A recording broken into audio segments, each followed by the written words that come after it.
መቻል ከፊያሜታ አምሃ።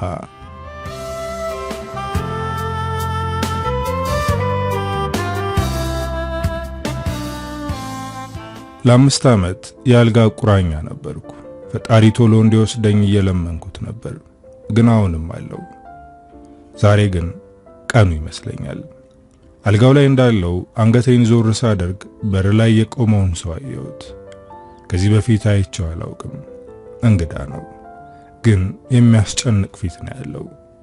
እሱን ሳይ ነፍሴ መጨነቅ ጀመረች። ወደ ጎን ዞር ብዬ ሚስቴን በምልክት ጠራዋት። በፍጥነት ወደ እኔ መታ ከጎኔ ተቀመጠች። የምትፈልገው ነገር አለ ብላ ስትጠይቀኝ በር ላይ ቆሞ አስፈሪ ሰው ማን ነው ብዬ ጠየቅኳት።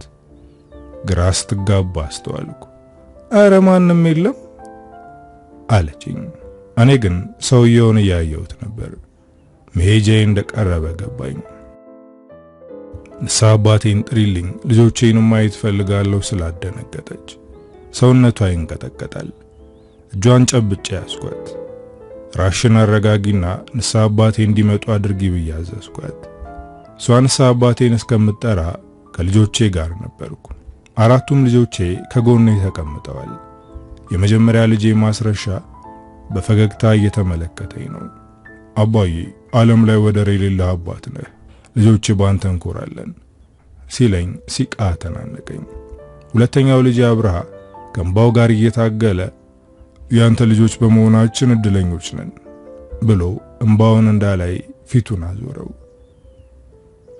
ሀብታሙና ቃል ኪዳን መጨረሻ የተወለዱት መንታ ልጆቼ እንባቸው ሊያናግራቸው አልቻለም።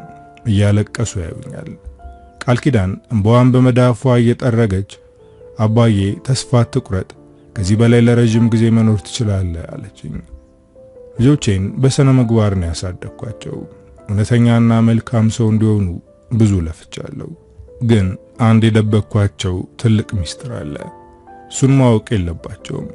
የአልጋ ቁራኛ የሆንኩት በዚህ ሚስጥር ምክንያት ነው። ከኔ ውጪ ማንም አያውቅም። ይዤው መቃብር ልገባ ነው።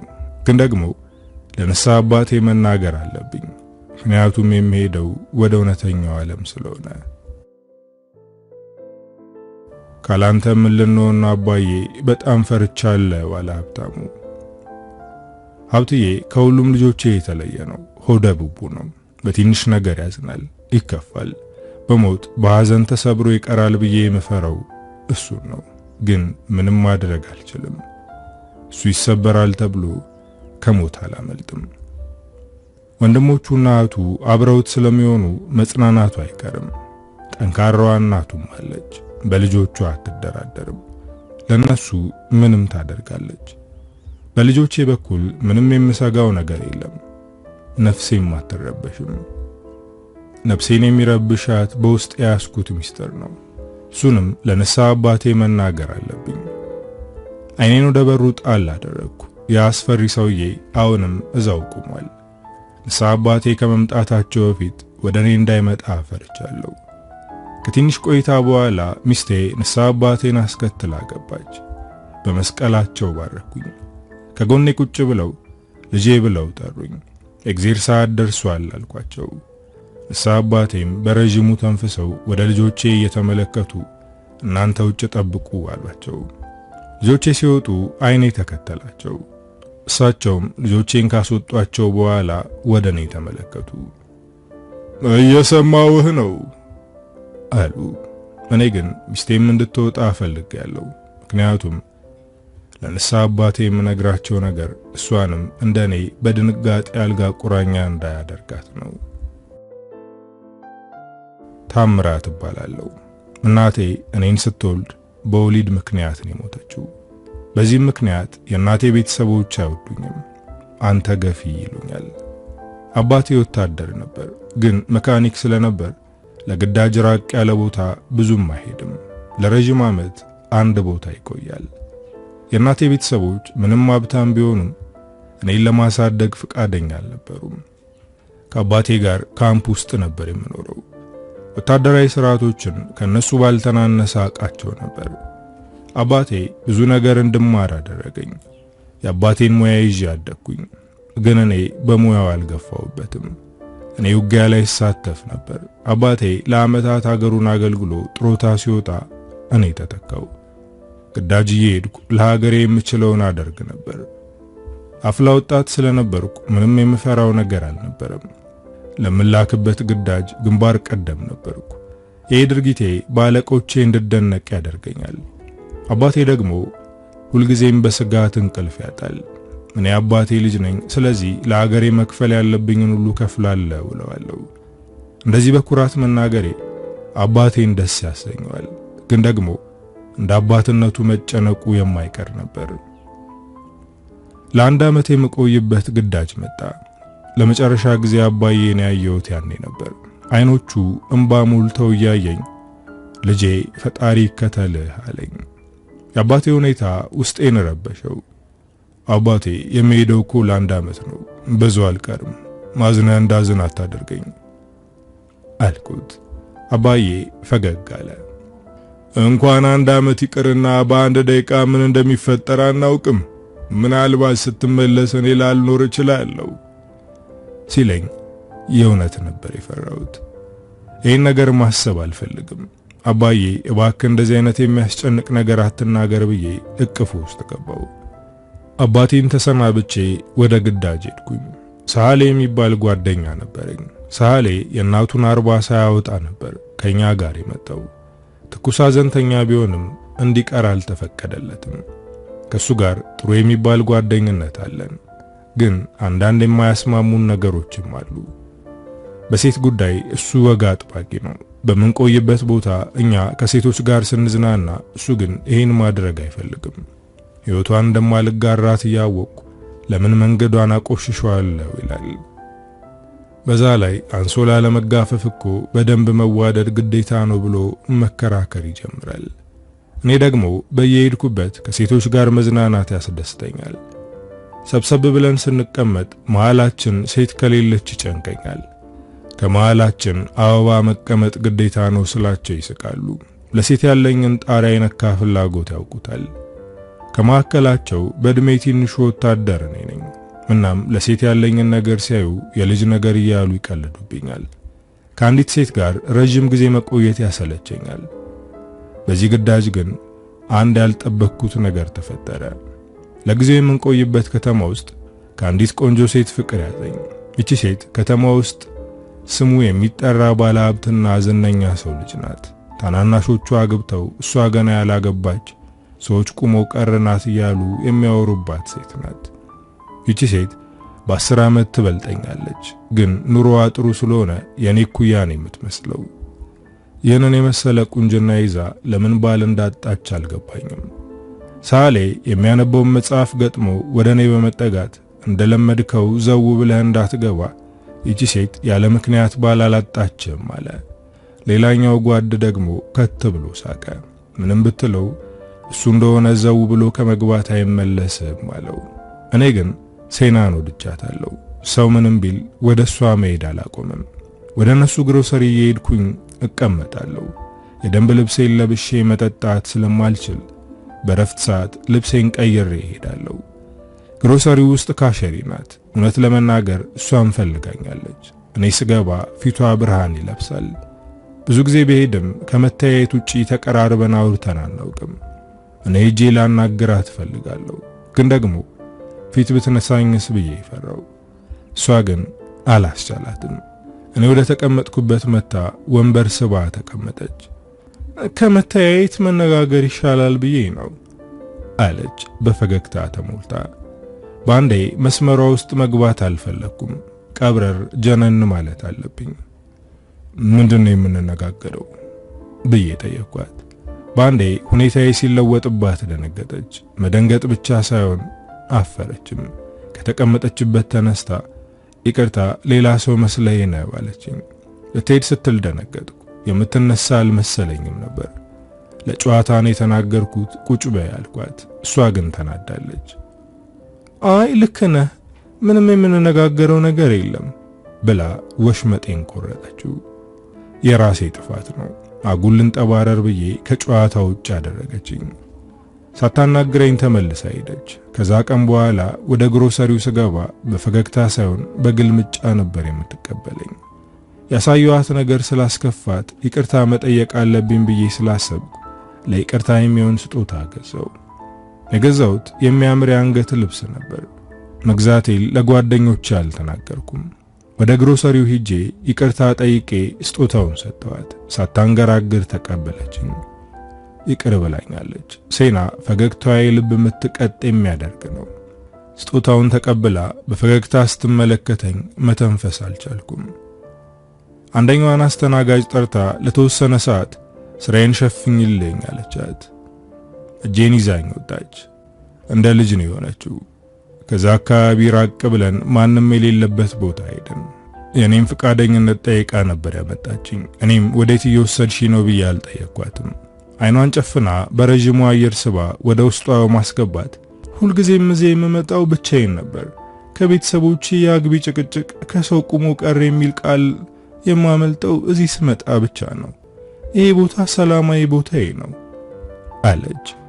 ያለችበት የህይወት ሁኔታ ያሳዝናል። እና እዚህ ሌላ ሰው እንዲመጣ የማትፈልጊ ከሆነ ለምን እኔን ይዘሽኝ መጣሽ ብዬ ጠየቅኳት። እኔ እንጃ፣ የመጀመሪያ ቀን ሳይ ነበር ብቸኝነቴን እንደምትጋራኝ ውስጤ ነገረኝ ስትለኝ ይበልጥ ወደድኳት። ስለዚህ ወደሽኛል ማለት ነው ብዬ የተለመደውን ጉራዬን አሳየዋት። ጉረኛ ቢጤ ነህ አለችኝ፣ ግን መውደዷን መደበቅ አልቻለችም። አይኖችሽ እኮ እየነገሩኝ ነው ስላት አፈረች። አንገቷን አቀርቅራ ያለ ፍርሃት የቀረብኩት ወንድ አንተ ነህ አለችኝ። እስካሁን አለማግባቷ ወይም ፍቅረኛ አለመያዟ ለሰዎች እያሳጣት ነው፣ ግን በዙሪያ ወንድ የለም። ለምን? ይህን ጥያቄ ጠየቅኳት።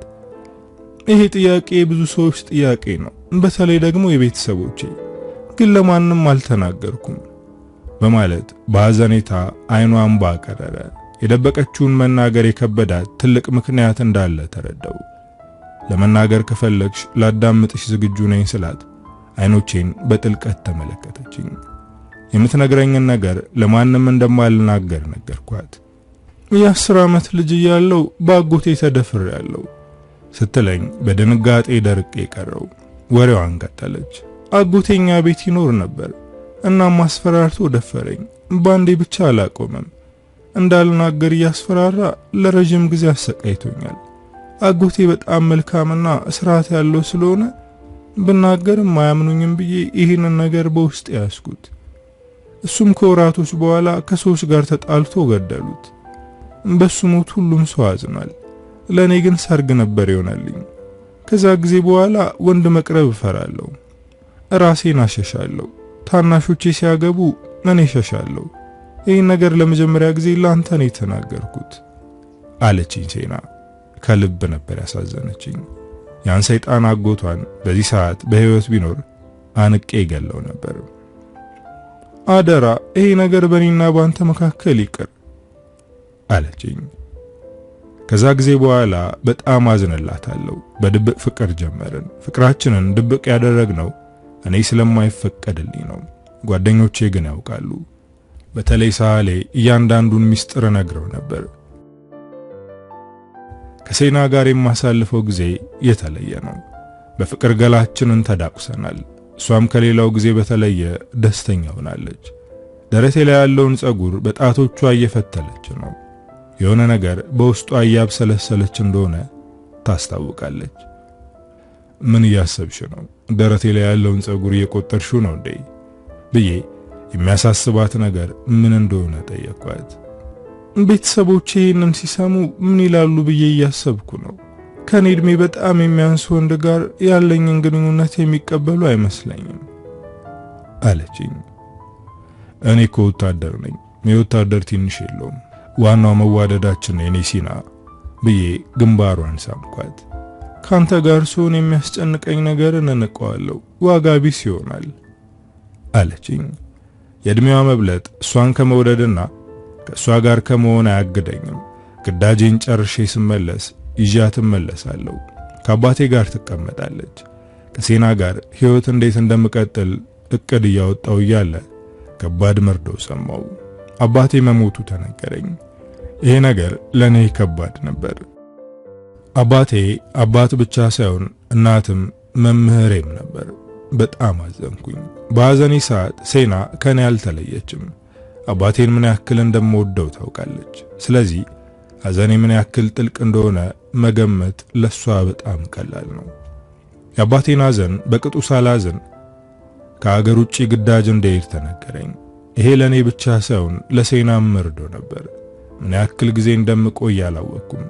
የማውቀው ብቸኛ ነገር መሄዴ ግዴታ መሆኑን ብቻ ነው። ትተኸኝ አትሂድ፣ አሁን ከሄድክ በእርግጠኝነት እኔን ትረሳኛለህ አለችኝ።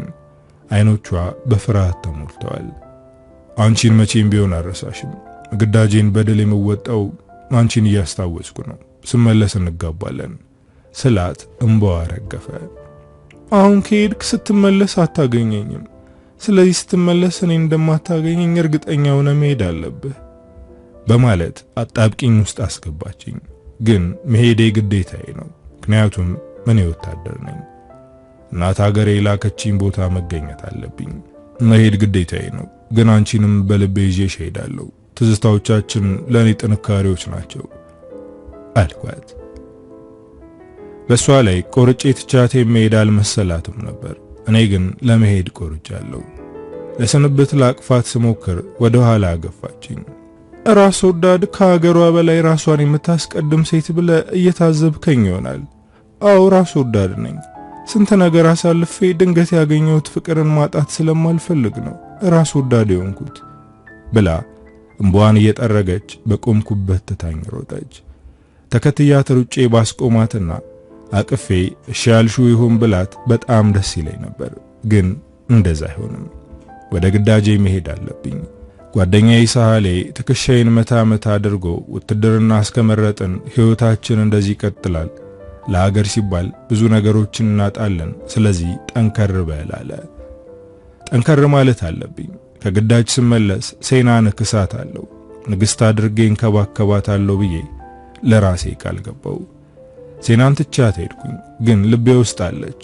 ቀን ቆጥራለሁ። ስመለስ ምን ማድረግ እንዳለብኝ እያሰላሰልኩ ነው። እኔ መመለሻዬን በጉጉት ልጠብቅ እንጂ ቶሎ ለመመለስ ከባድ ነበር። አመታት ተቆጠሩ። ለረጅም አመት እንደምንቆይ ሲገባኝ ደብዳቤ መላክ ጀመርኩ። ይድረስላት አይድረስላት አላውቅም። እኔ ከመላክ አልቦዘንኩም። ከአገር እየተላክን ግዳጅ እየተወጣን ነው። ደብዳቤ ለመላክ አልመች ሲለኝ እየጻፍኩ አስቀምጠው ነበር። ሳህሌ በጣም ይገረማል። ከሴና ጋር ያለ ፍቅር እንደዚህ ጠንካራ አልመሰለኝም ነበር አለ። ሴና ሙሉ ልቤን ተቆጣጥረዋለች። ጊዜ በሄደ ቁጥር ይበልጥ እየወደድኳት ነው አልኩት።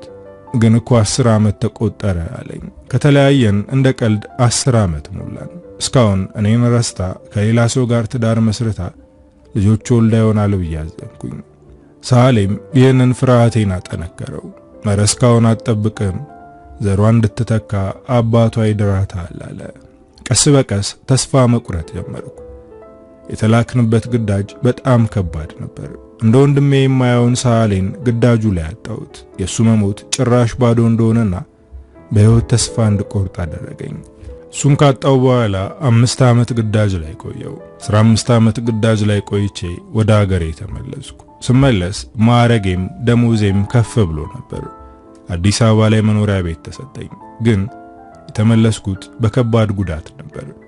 በቦምብ ፍንዳታ ፍንጣሪው ስለጎዳኝ በጣም ታምሜ ነበር። አዲስ አበባ ተቀምጬ ሕክምናዬን መከታተል ጀመርኩ። ግን ልቤ አላረፈም። ሴናን ለመፈለግ ወደ ወለጋ መሄድ አለብኝ ብዬ አሰብኩኝ። ግን ደግሞ እዛ የሚጠብቀኝ ምላሽ አስፈርቶኛል። አግብታ ወልዳ ይሆናል ወይም ደግሞ በህይወት ባትኖርስ እያልኩኝ እውነታውን ላለመቀበል እሸሻለሁ። ግን እጄ ምን ላይ እንደሆነች ማወቅ ግዴታዬ ነው። እየጠበቀችኝም ይሆናል አልኩኝ። ግን ይሄ ሐሳብና ወሬ ብቻ ነው። ወደ ወለጋ መሄድ አልቻልኩም። ሕክምናውን አቋርጬ መሄድ እንደማልችል ተነገረኝ። ጉዳቱ ከፍተኛ ስለሆነ በደንብ ካልታከምኩ ሙሉ ለሙሉ መንቀሳቀስ እንደሚያቅተኝ ሲነገረኝ ፈራው። በዚህ ሁኔታዬ እንዴት እሷን እፈልጋለሁ? አሁን እኮ ጤነኛ አይደለሁም እያልኩኝ ለራሴ ሰበብ እሰጣለሁ። አሁንም አመታት ተቆጠሩ። ከዚህ በኋላ ሴና ጋር ህይወት ጀምራለሁ የሚል ተስፋ የለኝም። ግን እጄ ማየትና ማግኘት እፈልጋለሁ። ከተለያየን ከ20 ዓመት በላይ ሆኖናል። የኔ እድሜ 40 ውስጥ ገብቷል። እሷ ደግሞ ከኔ ትበልጣለች። ምን ሁኔታ ላይ እንዳለች እግዚአብሔር ይወቀው። ከ22 ዓመት በኋላ ሴናን ፍለጋ ወደ ወለጋ ሄድኩኝ። ሁሉም ነገር ተለውጧል። ነቀምት ከተማ እንደ ቀድሞ አይደለችም። ሴናን የት ብዬ ልፈልጋት? ከተማው ላይ አለ የተባለ ሆቴል ውስጥ አረፍኩ። አሁን እንደ ድሮ አይደለም። የምፈልገውን ነገር አላጣም። ሁሉም ነገር አለ።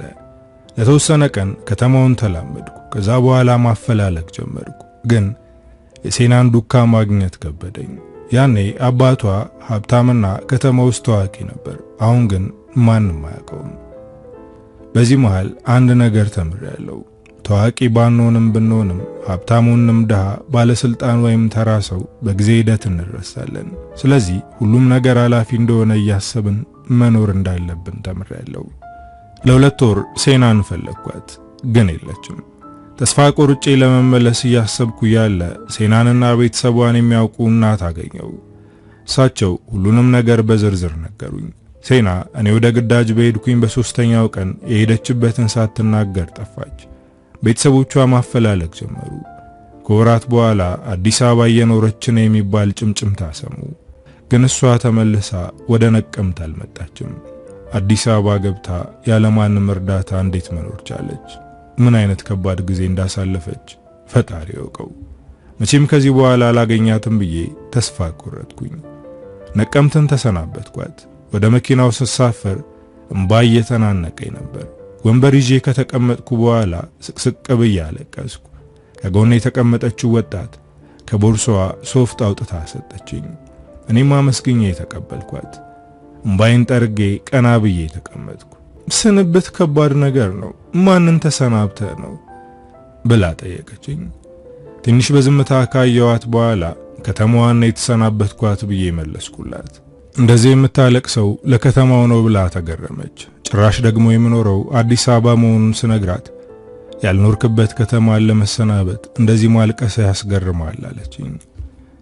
ከ20 ዓመት በፊት በአፍላ ዕድሜ እዚች ከተማ ደስ የሚል ጊዜ አሳልፌያለሁ። የምወዳትን ሴት ያገኘሁት እዚህ ነበር ስላት እኔን የመስማት ፍላጎቷ እንደጨመረ አስተዋልኩ። ቀለል ባለ ንግግር አሁን አብረን አይደለንም፣ ከዓመታት በኋላ መጥቼ ብፈልጋት አጣኋት ስላት የፌስ ሳቅ ሳቀች። እናንተ ወንዶች በጊዜው ያላስተዋላችሁትን ነገር ከዓመታት በኋላ ነው የሚገባችሁ። በእርግጠኝነት ያኔ እሷ እባክህ ጥለኸኝ አትሂድ ብላ ይሆናል ስትለኝ በአዎንታ ጭንቅላቴን ከፍ ዝቅ አደረግኩ። የኔም ወላጆች ላይ የተፈጠረው ይሄ ነው። አባትና እናቴ የተዋወቁት አዲስ አበባ ነበር። ደስ የሚል ፍቅር ውስጥ ነበሩ። እኔ 1 ዓመት ልጅ ያለው አባቴ ወደ ነቀምት ልሄድ ነው፣ ከፈለግሽ አብረሽኝ ነኝ፣ ግን እኔ መቅረት አልችልም አላት። እሷ ደግሞ ከአዲስ አበባ መምጣት አትፈልግም። ነቀምት ውስጥ የመኖር ፍላጎት አልነበራትም። እናቴ እያለቀሰች እባክህ ትተኸኝ አትሂድ ስትለው እሷን ሳይሰማ ትቷት ሄደ። እሷም እኔን ለማሳደግ የማይሰሩ ስራዎችን ሰርታለች። ራሷን ጎርታ እኔን አንደላቃ አሳድጋ አስተማረችኝ። ከረጅም ዓመት በኋላ አባቴ እናቴን ይቅርበኝ ለማለት ወደ አዲስ አበባ ሲመጣ እሷ በህይወት አልነበረችም። አባቴ አሁን ድረስ በጸጸት ራሱን እየቀጣ ነው። በአባቴ ተናድጄበት ነበር፣ ግን እናቴን ሳጣ ያለኝ ብቸኛ ቤተሰብ እሱ ብቻ መሆኑን ተገነዘብኩ።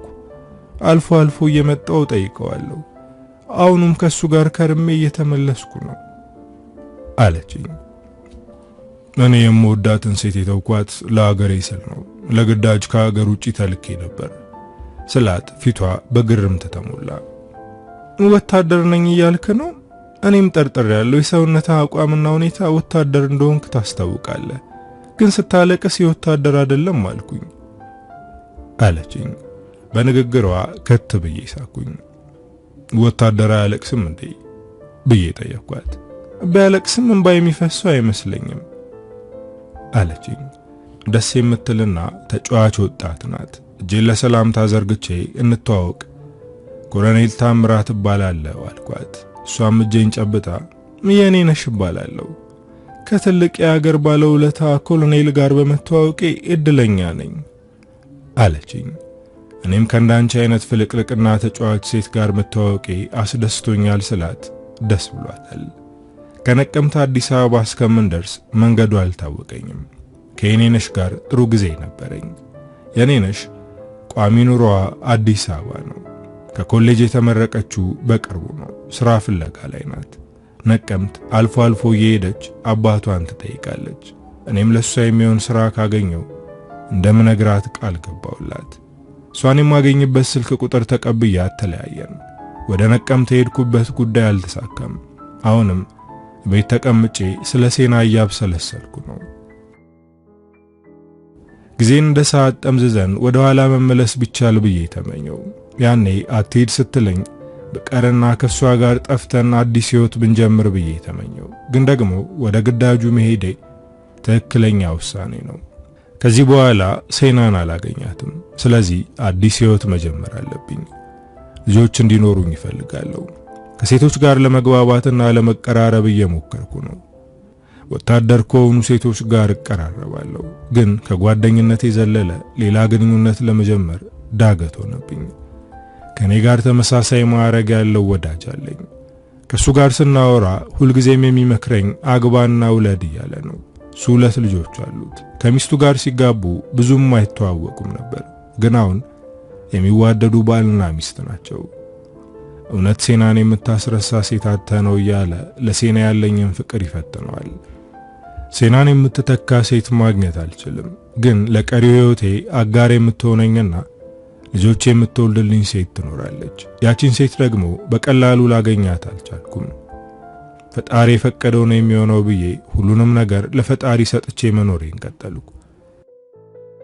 ኮሎኔል ወዳጄ ጸሐፊው ሥራ መልቀቋን ሲነግረኝ አንድ ሐሳብ ወደ ጭንቅላቴ መጣ። እኔ ማውቃት ጎበዝ ሰራተኛ አለች። ከኮሌጅ ተመርቃ ሥራ እየፈለገች ነው። እባክህ ተባበራት አልኩት። በጥርጣሬ ዓይን እየተመለከተኝ ነበር። ይቺ ሴት ምን ናት ብሎ ጠየቀኝ። ኧረ ምንም አይደለችም፣ ገና ለጋ ወጣት ናት እኮ ስለው እናያለን፣ ለማንኛውም እንድትመጣ ንገራት አለኝ።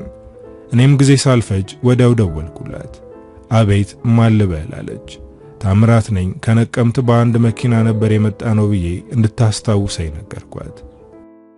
ኮሎኔሉ ነኝ ብትለኝ እኮ በቀላሉ አስታውስህ ነበር። እንዴት ነህ? ስራ አገኘህልኝ እንዴ? ብላ በፍጥነት ጠየቀችኝ። ስታወራ ፋታ የላትም። አንድ ጓደኛዬ ጸሐፊ ይፈልጋል መስራት ከፈለግሽ ብዬ ጠየቅኳት። በዚህ ሰዓት ምንም ቢሆን እሰራለሁ እና መቼ ልምጣ አለችኝ። ነገ እንድትመጣ አድራሻውን ነገርኳት። የኔነሽን የተባበርኳት ሌላ ነገር ፈልጌ ሳይሆን በደግነት ነው። ጓደኛዬ ግን እንደዛ አያስብም። በመሃላችን ሌላ ግንኙነት ያለ መስሎታል። እስክትመጣ ከኔ በላይ እሱ ጓጉቷል። በነጋታው በቀጠርኳት ሰዓት ቢሮ ተገኘች። እኔም የሱ ቢሮ ውስጥ ነበርኩ። በሩን አንኳኩታ ስትገባ ሁለታችንም ፈዘዝን። ጠይም የምታምር ሎጋ ወጣት ፊት ለፊታችን ቆመች። በጣም ውብ ናት። የኔነሽን ያኔ መኪና ውስጥ ሳያት ቆንጆ መሆኗን አስተውያለሁ፣ ግን ዛሬ ደግሞ ይበልጥ ውቡና ተመለከትኳት። ጤና ይስጥልኝ ብላ ወታደራዊ ሰላምታ ሰጠችን። እኔና ጓደኛዬ ተያይተን ፈገግ አለን። እንኳን ደህና መጣሽ ብለን ተቀበልናት። በስራውም ተስማማች። ከነገ እንድትጀምር ተነገራት። አመሰግናለሁ አለችው። እሱም ወንበሩን ተደግፎ እኔን እየተመለከተ እኔን ሳይሆን ኮሎኔሉ ጓደኛሽን አመስግኝ ያላት። ወደ እኔ ዞር አለች። በጣም አመሰግናለሁ፣ ውለታን ለመክፈል ያብቃኝ አለችኝ። ችግር የለውም ብዬ ስመልስላት ጓደኛዬ እየሳቀ ውለታንማ መመለስ ግዴታዋ ነው፣ እንዴት እንደምትመልሽለት በደንብ አስቢ አለ። ልሸኝሽ ብዬ አብሬያት ወጣሁ። የኔነሽ ቅር ያላት ነገር እንዳለ አስተዋልኩ። ምን ነው ስራውን አልወደድሽውም እንዴ ብዬ ጠየቅኳት። ወድጄዋለሁ፣ ግን ይህንን ስራ እንዳገኝ የረዳኸኝ ከኔ ምንም ነገር ፈልገህ አይደለም አይደል ብላ ቅር ያሰኛትን ጥያቄ ጠየቀችኝ። አሁን ለምን ቅር እንዳላትና ያስፈራት ነገር ምን እንደሆነ ገባኝ። እኔ ካንቺ ምንም ፈልጌ አይደለም ይሄንን ያደረኩት፣ ስለዚህ በዚህ ምላሽ ሌላ ነገር ይጠብቀኛል ብለሽ እንዳትፈሪ አልኳት። የተረጋጋችሁ ይህንን ስነግራት ነው። አመሰግናለሁ ብላኝ ሄደች። የኔነሽ ስራ መስራቷን ጀመረች። ከኔም ጋር በተደጋጋሚ እንገናኛለን። አንዳንዴም ወደ ቤቴ ጋብዛታለሁ። በመካከላችን የእድሜ ጋፕ ቢኖርም ከኔ ጋር በጣም እንግባባለን። ቀስ በቀስ የኔዬ እየተመቸችኝ ነው። ከሷ ጋር የማሳልፈው ጊዜ ልዩ እየሆነ ነው። ጓደኛዬም አይንህን ግለጥ፣ እሷ ካንተ ጋር ስትሆን አይኗ ይበራል፣ አንተን የምታይበት መንገድ የተለየ ነው አለኝ። እኔ ግን አምኜ መቀበል ከበደኝ።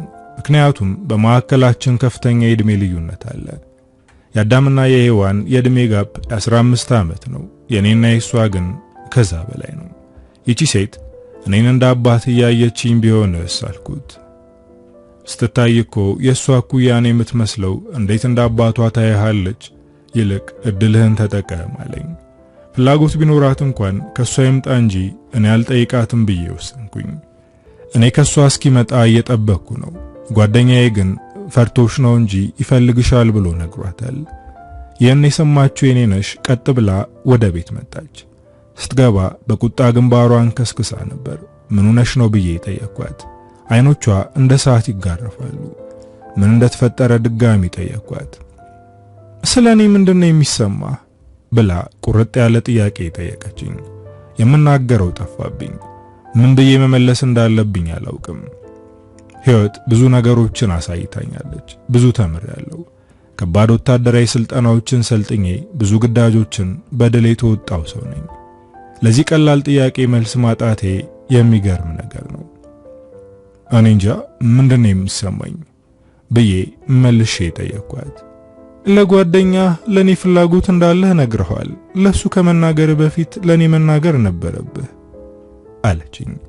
አሁንም አንደበቴ እንደተቆለፈ ነው። እሷ ግን መናገሯን ትቀጥላለች። እኔ ለረጅም ጊዜ ያንተ እይታ ውስጥ እንድገባ ብዙ ለፍቻለሁ። አልመጥነው ይሁን እንደ ልጅ እያየኝ ይሁን እያልኩኝ ስጨነቅ ነበር። አንተ ደግሞ ለኔ ምንም አይነት ፍላጎት እንደሌለህ ያስመሰልክ ነበር አለችኝ። ይህኔ ነበር የተቆለፈው አንደበቴ የተፈታው። እንደሷ ወጣት የእድሜ ኩያዋን እንጂ እንደኔ ጎልማሳውን አትፈልግም ይሆናል ብዬ አሰብኩኝ። በጣም ፈርቼ ነበር አልኳት። ግን የሆነ ምልክት ብታሳየኝ እስካሁን አንቆይም ነበር በማለት እጄን ያዘችኝ። የኔ የሚሰማት ጊዜያዊ ስሜት ነው። ከጊዜ በኋላ በሷ እድሜ ያለው ወንድ ስታገኝ ትታኝ ትሄዳለች ብዬ ፈርቼ ነበር። ግን እሷ አይኗ እኔ ላይ ነው። ከሴና ባገኘሁት የምለውን ፍቅር ከሷ እያገኘሁት ነው። ካንተ የማጣው ነገር የለም፣ ባንተ መወደድ እድለኝነት ነው አለችኝ።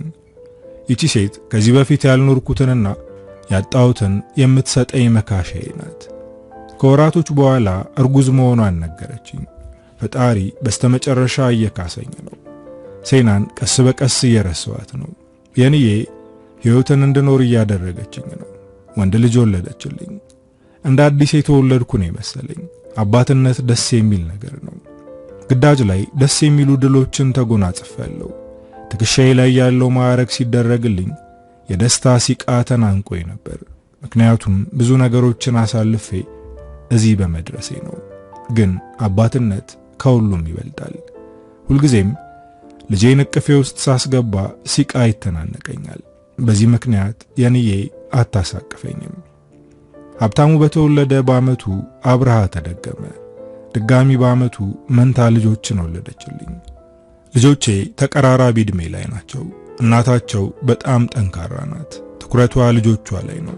በእነሱ ጉዳይ ጥቃቅኗ ነገር ሳትቀር በስርዓት ነበር የምትከታተላቸው። እኔም ለልጆቼ ጥሩ አባት ለመሆን እየሞከርኩ ነው። ልጆቼ የሚኮሩበት አባት እንዲኖራቸው የምችለውን አደርጋለሁ። ከየኔነሽ አባት ጋር በስልክ እንጂ በአካል አውርተን አናውቅም። በእድሜ ጥፍ የሚበልጣትን ወንድ በማግባቷ ተናዶባታል። አይኗን ማየት አይፈልግም። እኔም አባትና ልጅን ለማስማማት አልሞከርኩም ነበር። እሱ አባቷን ለማሳመን ሞክራ ነበር። እሱ ግን ደስተኛ አልነበረም። ትኩረቷን ልጆቿ ላይ አደረገች። የኔዬ ለልጆቿ ጥሩ እናት መሆን ብቻ ሳይሆን ለኔም ጥሩ ሚስት ናት። ማመስገኛዬ ሚስቴ ናት። በፈጣሪ የተመረጠችልኝ ሴት መሆኗን የሚያውቋት ሰዎች ሁሉ ይናገራሉ። ለሚስቶች ለምሳሌነት የምትጠቀስ ሴት ናት። ልጆቼም እናታቸውን ይወዷታል። ሀብታሙ ገና በልጅነቱ ትልቅ ሰውን እንደማየ አይነት ሴት ነው የማገባው ይል ነበር። አንቺ ለኔ የተለየሽ ሚስት፣ ለልጆቼ ምርጥ እናት ነሽ። በዚህ እኔና ልጆቼ እድለኞች ነን አልኳት። እኔ ሴት ነኝ፣ እየኖርኩ ያለሁት ሴትነቴን ነው። ሴት ማለት ለባሏ ዘውድ የምትሆን ለልጆቿ ደግሞ ሕይወቷን የምትሰጥ ናት። ሁሏም ሴት ይህንን ታደርጋለች። የምንለያየው የምንመርጠው መንገድ ነው። አንዳንድ ሴቶች የሚመርጡት መንገድ የተሳሳተ ስለሚሆን ለልጆቻቸውና ለቤተሰባቸው አደጋ ይሆናሉ። ግን ከጅምሩ ሲጀምሩ ለልጆቻቸውና ለቤተሰባቸው በጎ በማሰብ ነው አለችኝ። ዓመታት ተቆጠሩ። ልጆቻችን በስነ ምግባር የተመሰገኑ ናቸው፣ በትምህርታቸውም ጎበዝ ናቸው። ሚስቴም በጥንካሬና በጥበብ ቤተሰቧን እያስደሰተች ነው። እኔ ግን ግዳጅ ላይ የደረሰብኝ ጉዳት እድሜ ሲገፋ እየተሰማኝ ነው። ግን ደግሞ ልጆቼ ደክሜ እንዲያዩኝ ስለማልፈልግ ላለመውደቅ እየታገልኩ ነው። አንድ ምሽት ላይ እንደተለመደው ከልጆቼ ጋር ሳሎን እየተጫወትኩ ነበር። የንዬ በጊዜ ወደ መኝታ ክፍል ገብታለች። ስሜቷ ጥሩ እንዳልነበር አስተውያለሁ። ግን ቀን ላይ አባቷ ደውሎ ስላመመውና ያደረገው ነገር እንደጸጸተው ነገራት። ከዚህ በፊት ለተናገራት ነገር ይቅርታ እንድታደርግለት ጠየቃት። ይሄ ነገር ቀን ሙሉ ረብሿታል። ግን አሁንም ከዛ ስሜት አልወጣችም። ልጆቹን ደናደሩ ብዬ ወደ መኝታ ክፍሌ ስገባ የንዬ ማስታወሻዎቿን የምታስቀምጥበትን ትንሽዬ ሳጥን ከፍታ ፎቶዎችን እያየች ነበር።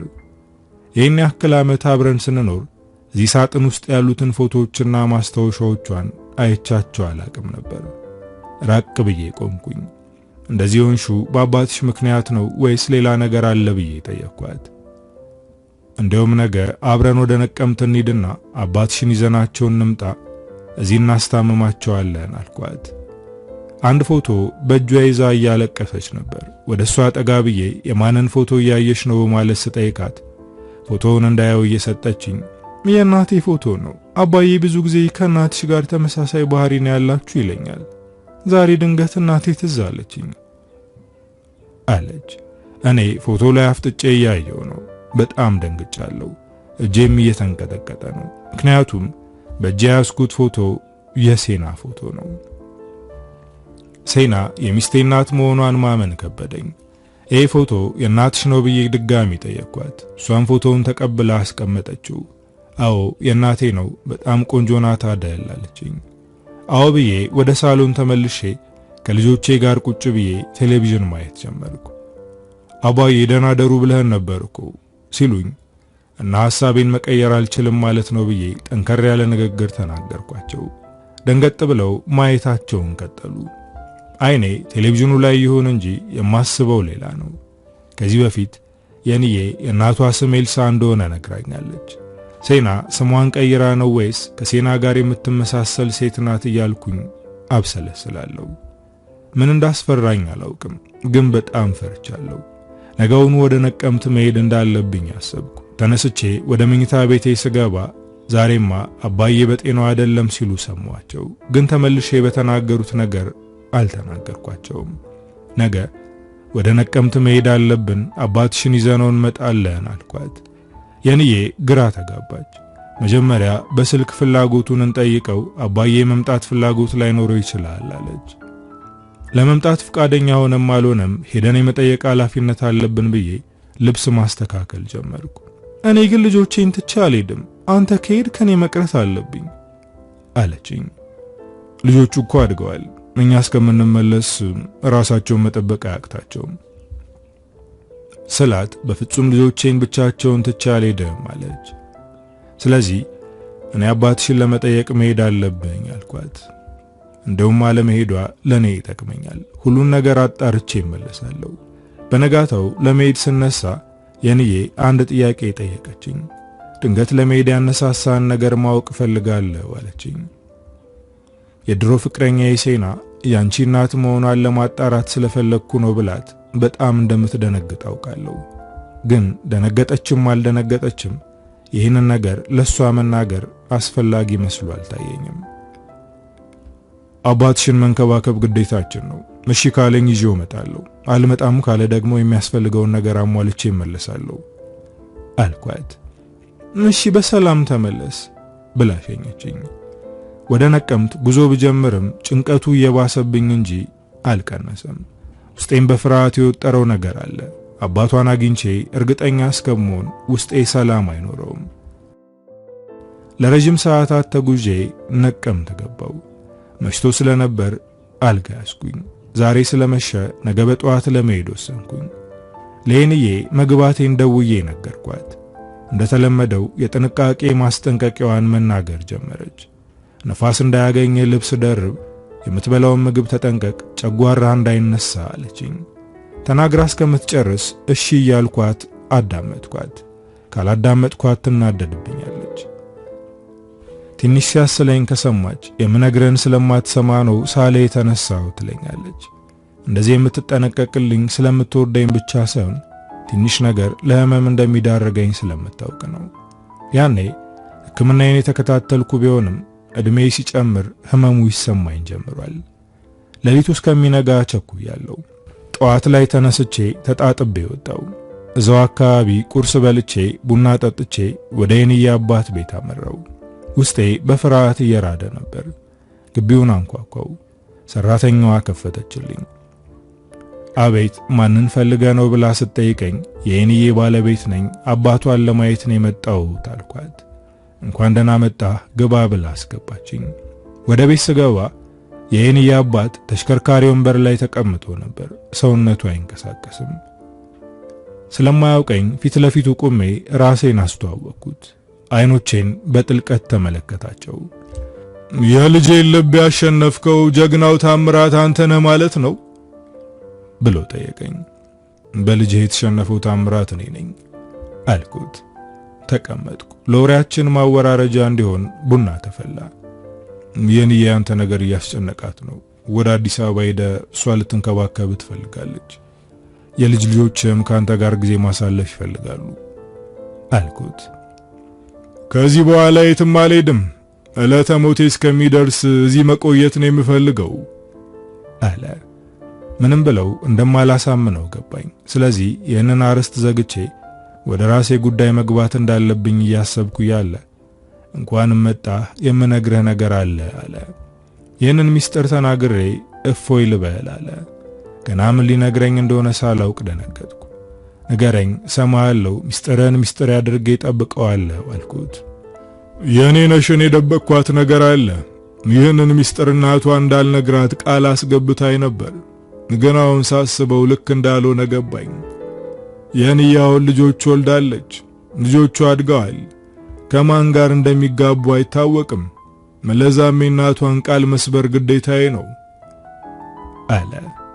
ብርድ ብርድ አለኝ። ካንደበቱ የሚወጣውን ነገር እየጠበቅኩ ነው። የኔ ነሽ የኔ ልጅ አይደለችም። እናቷ የ9 ወር እርጉዝ እያለች ነበር የተዋወቅ ነው። የኔ ልጅ አይደለችም አለ። ልቤ በፍጥነት እየመታ ነው። እና አባቷ ማን ነው? የእናቷ ትክክለኛ ስምስ ማን ነው? ኤልሳ ወይስ ሴና በማለት ጠየቅኩት። የእናቷ ትክክለኛ ስም ሴና ነው፣ ግን በኋላ ላይ ከነቀምት ስትወጣ ስሟን ቀይራ ኤልሳ ተባለች። የልጇ አባት ልክ እንዳንተ ወታደር ነበር። ማርገዟን እንኳን ሳያውቅ ነበር ጥሏት ሄደው። ከሄደ በኋላ ጽንሱ እየገፋ ሲሄድ ቤተሰቦቹ አወቁ። አባት የሌለው ልጅ አምጥተሽ ስማችንን ልታጠፊው ነው እያሉ ሲናገሯት መቋቋም አልቻለችም። ማንም ወደማያውቃት ከተማ ሄዳ ልጇን ለመውለድ ወሰነች። ቤተሰቦቿን ትታ ወደ አዲስ አበባ ሄደች። አዲስ አበባ መኖር ለሷ ከባድ ነበር። ስራ ፈለገች፣ ግን በእርግዝናዋ ምክንያት ማንም ሊያሰራት ፈቃደኛ አልነበረም። ያላት አማራጭ ወደ ቤተክርስቲያን ተጠግታ እየለመነች መኖር ነበር። ለወራቶች እንደዛ እያደረገች ነበር። 9 ወሯ ላይ ከኔ ጋር ተዋወቅን። እኔ አዘውትሬ የሚሄድበት የማርያም ቤተክርስቲያን ስለነበረች ብዙ ጊዜ አያት ነበር። በጣም ታሳዝነኛለች።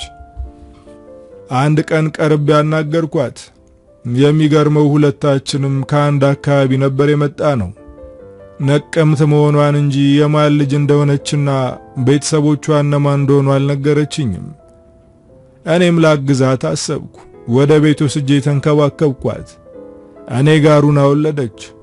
በምችለው ለሷና ለልጇ ጥሩ ለመሆን ሞከርኩ። ቀስ በቀስ ግንኙነታችን አቅጣጫውን ቀየረ።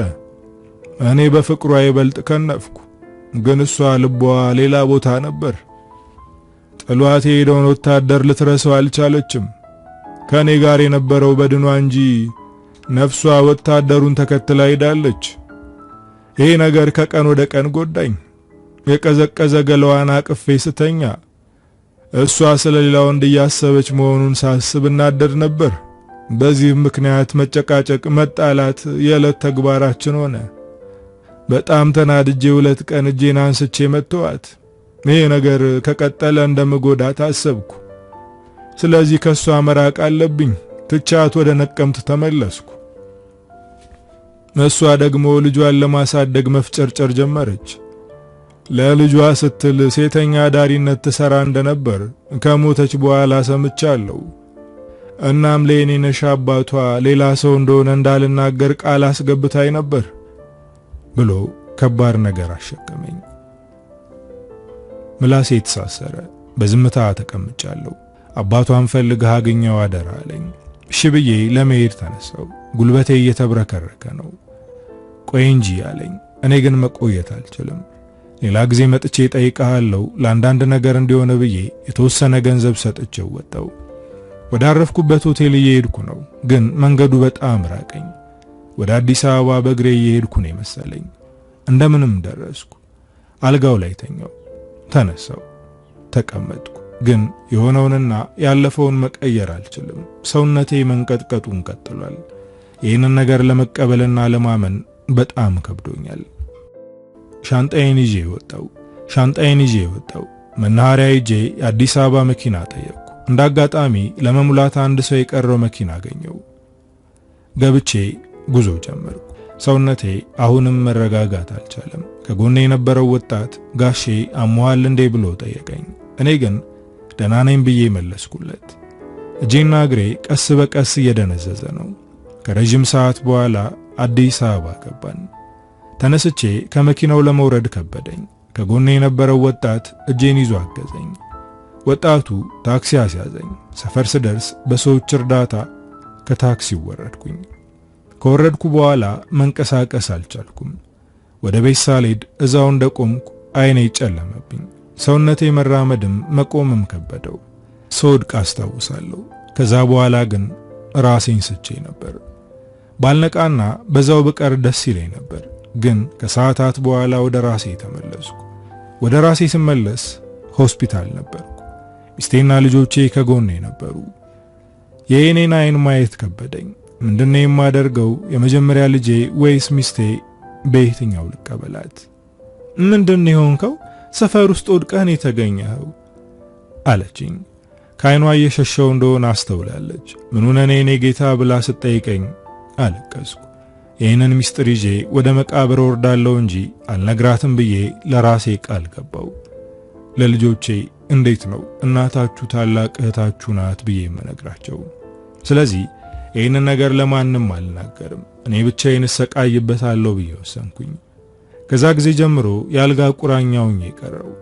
ለ5 ዓመት በሰው እጅ ነው የምንቀሳቀሰው። ሚስቴም ልጆቼም ሳይሰለቹ ይንከባከቡኛል። እኔ ግን ውስጤ እየተሰቃየ ነው። ይህንን ነገር መቃብር ይዤ ወርዳለሁ ብልም ሞቴ እየተቃረበ ሲሄድ ለንስሐ አባቴ መናገር እንዳለብኝ አሰብኩ። አሁን ደግሞ መልአከ ሞት እኔን ለመውሰድ በር ስር ቆሟል። ይህንን ከባድ ሚስጥር ለንስሐ አባቴ ተናግሬ ተንፈስ አልኩኝ። እና የልጆቼ እናት የመጀመሪያ ልጄ ናት እያልከኝ ነው ብለው ጠየቁኝ። እኔም አዎ ብዬ አረጋገጥኩላቸው። አንገታቸውን አቀርቅረው ለተወሰነ ደቂቃ በዝምታ ተውጠው ነበር። ይህንን ነገር ሚስትም ሆነች ልጆች ማወቅ የለባቸውም፣ እኔ በምችለው ጸልያለሁ፣ አምላካችን ይቅር ባይ ነው አሉኝ። ከሳቸው ጋር እየተነጋገርኩ ያለ በር ስር ቆሞ የነበረው ለኔ ብቻ የሚታየኝ ሰው ወደ እኔ ሲራመድ አየሁት። አባ ይሄ ሚስጥር ከኔ ጋር ይቀበራል አልኳቸው። እሳቸውም እሺ ልጄ ቃሌ ነው አሉኝ። ወደ እኔ እየመጣ የነበረው ሰው ከዓይኔ ጠፋኝ። ካሁን ነፍሴ ከስጋዬ ተመንጠቃ ልትወጣ ነው እያልኩ ስጠብቅ ጭራሽ ሰውነቴ መፍታታት ጀመረ። ደነገጥኩ። ንስሐ አባቴ ቁመው ጸሎት እያደረጉልኝ ነው። እጄም እግሬም መንቀሳቀስ ጀመረ። እሳቸው በሚያዩት ነገር ተገርመዋል። መሆን የለበትም አይሆንም እያልኩ መጮህ ጀመርኩ። ጮቴን የሰሙት ልጆቼና ሚስቴ እየተሯሯጡ ገቡ። እጄና እግሬ መንቀሳቀሱን ሲያዩ ተደስተዋል። እኔ ግን አልተደሰትኩም። የንስሐ አባቴ እንዲወጡ ነገሯቸው። እነሱን ካስወጡ በኋላ እኔን አረጋጉኝ። ልጄ ሽባ አድርጎ የነበረው በውስጥ የቀበርከው ሚስጥር ነው። አሁን ተፈተሃል አሉኝ። በጣም ተጨነቅኩ። እንዴት ብዬ ነው ሕይወትን የምቀጥለው አልኳቸው። ለኔ የሚሻለኝ መሞት ወይም ፓራላይዙኝ መኖር ነው የሚሻለኝ አልኳቸው። የንስሐ አባቴ ለደቂቃዎች እየተንጎራደዱ ሲያስቡ ነበር። ምን አይነት መፍትሄ እንደሚያመጡ አላውቅም። እኔ ግን መፍትሄው ምን እንደሆነ ሊመጣልኝ አልቻለም። አባ ምን አሰቡ? ከዚህ በኋላ እዚህ መቆየት አልችልም፣ እባክዎት ፈጣሪ እንዲወስደኝ ጸልዩልኝ አልኳቸው። እሳቸውም እንጎራደዳቸውን አቁመው ከጎኔ ተቀመጡ። የምትስማማ ከሆነ አንድ ሐሳብ አለኝ አሉ። ከዚህ ቦታና ከቤተሰቦቼን የሚያርቀኝ ከሆነ ምንም ቢሉ እስማማለሁ አልኳቸው። አሞታል፣ ለተወሰነ ጊዜ ገዳም መሄድ አለበት ብዬ ራቅ ወዳለ ገዳም ልውሰድ፣ እነሱ የማያውቁት እየመጡ እንሂድ የማይሉ ቦታ ተቀመጥ፣ ላንተ የተሻለው ይሄ ነው። ከዚህ በኋላ መቼም ጠፍቼ ራቅ ወዳለ ቦታ ሄጄ አዲስ የሕይወት ምዕራፍ ጀምራለሁ ብላ አታስብም። ቀሪውን ዕድሜን ከዓለም ራቅና ከአምላክ ጋር ተገናኝበት አሉኝ። ያመጡት መፍትሄ ምርጡ መፍትሄ ነበር። ፈገግ አልኩኝ። በዚህ ዕድሜ ፈጣሪ ዕድሜ ጨምሮልኝ ለንስሐ አብቅቶኝ በስርዓቱና በቤቱ ለመኖር ካበቃኝ በጣም እድለኛ ሰው ነኝ። አባ በሐሳቦት ተስማምቻለሁ፣ ወስደው ይጣሉኝ አልኳቸው። አባ ልጆቼንና ባለቤቴን አስገቧቸው። እኔ በዝምታ አይኔን ጣራ ላይ ተክያለሁ። የንስሐ አባቴ ጉሮሯቸውን ጠራርገው መናገር ጀመሩ። ልጆቼ፣ አባታችሁ ለእናንተ ጥሩ አባት፣ ለሌላውም ሰው መልካም ሰው ነው። ለአገሩ ብዙ መስዋዕትነት ከፍሏል። አሁን ግን እየደከመ ነው። እናም ሁሉንም ኃላፊነት ለእናንተ ትቶ ከአምላኩ ጋር መጣበቅ ይፈልጋል። ስለዚህ ከዚህ ርቆ ሊሄድ ነው አሏቸው። ሁሉም ደነገጡ፣ እርስ በርስ ተያዩ። የንዬ ግራ ተጋብታለች። ለምን ርቆ መሄድ ያስፈልጋል? እዚሁ ሆኖ ከአምላኩ ጋር መጣበቅ ይችላል እኮ አለች። ይህንን ስትል እምባይን መቋቋም አቃተኝ። ልጆቼም የእናታቸውን ሐሳብ ደገፉ። አባ ግን እንደምንም ብለው አሳመኗቸው። እሺ ሂድ ብለው የፈቀዱት ከአንገት በላይ እንጂ ደስተኛ አይደሉም። ቤተሰቤን ተሰናበትኩ። ከዚህ በኋላ በአይነ ሥጋ አንተያይም። ይሄ መጨረሻው እይታዬ ነው። በሕይወት እያለን እንለያያለን ብዬ አስቤ አላውቅም ነበር አለች የንዬ እምባ እየተናነቃት። በሞት ኑሮ ወደ አምላኬ ነው የሚሄደው፣ አሁንም ወደ እሱ ነው የሚሄደው። ስለዚህ ልዩነት የለውም። እንደ ሞትኩ አስቢ። ለልጆች ስትይ ጠንካራ መሆንሽን ትቀጥያለሽ አልኳት። ሁሉንም አንድ በአንድ እያቀፍኩ ተሰናበትኳቸው። ዓለም በቃኝ ብዬ ጠቅልዬ ወደ ገዳም ገባው። አልጋዬ ላይ ተኝቼ ወደ እኔ የመጣው ሰውዬ ለዚህ ክብር ካበቃኝ መልአከ ሞት መጣ ብዬ በድንጋጤ ወሰንኩት ውሳኔ የንስሐ ዕድሜ እንዲጨመርልኝ አድርጎ ወደ ቤቱ መራኝ። አንዳንዴ በቃ አበቃ ብለን የመጨረሻውን ዕድል ስንጠቀም ትክክለኛውን የሕይወት መንገድ እናገኛለን። የአንደኛው ምዕራፍ መጨረሻ ለሌላኛው ምዕራፍ መጀመሪያ ነው። ስለዚህ ትንፋሻችን እስካልተቋረጠ ድረስ ተስፋ መቁረጥ የለብንም። የኔ ታሪክ አሳዛኝና አሰቃቂ፣ ለመስማት የሚከብድ ነው፣ ግን ሆኗል። ፈጣሪ እንደዚህ አይነት ፈተና የሚሰጠው ለሚችለው ሰው ነው። እግዚአብሔር ለሁሉም ሰው የሚሰጠው ፈተና በአቅሙ ልክ ነው። አበቃው። ከፊያሜታ አምሃ።